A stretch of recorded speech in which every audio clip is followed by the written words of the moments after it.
ప్రభు పేరిట దేవుని బిడ్డని మీ అందరికీ ప్రేమపూర్వకమైన వందనములు. పరిశుద్ధ గ్రంథములో దేవుని వాక్యమును ధ్యానించుకుందాం. 89వ కీర్తన 21వ వచనము. నా చెయ్యి ఎడతెగక అతనికి తోడై ఉండును, నా బాహుబలము అతన్ని బలపరచును. ఆమేన్.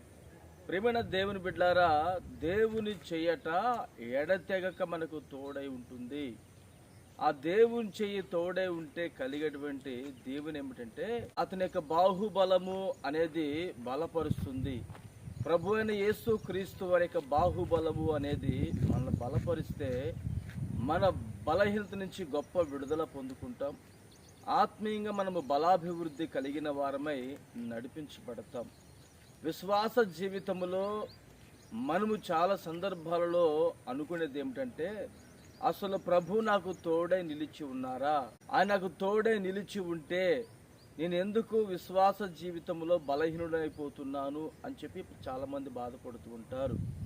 మరి ఈరోజు నీవు ఏ బలహీనత చేత నలిగిపోతున్నావో, ఏ బలహీనత చేత నువ్వు కృంగిపోతున్నావో నీవైతే ప్రార్థన చేసుకునము.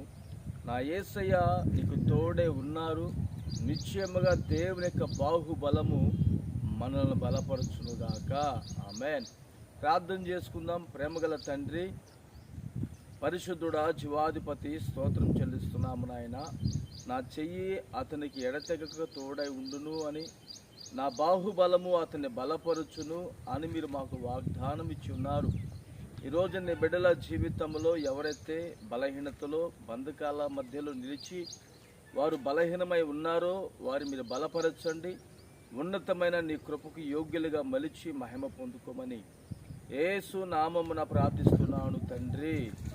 ఆమేన్.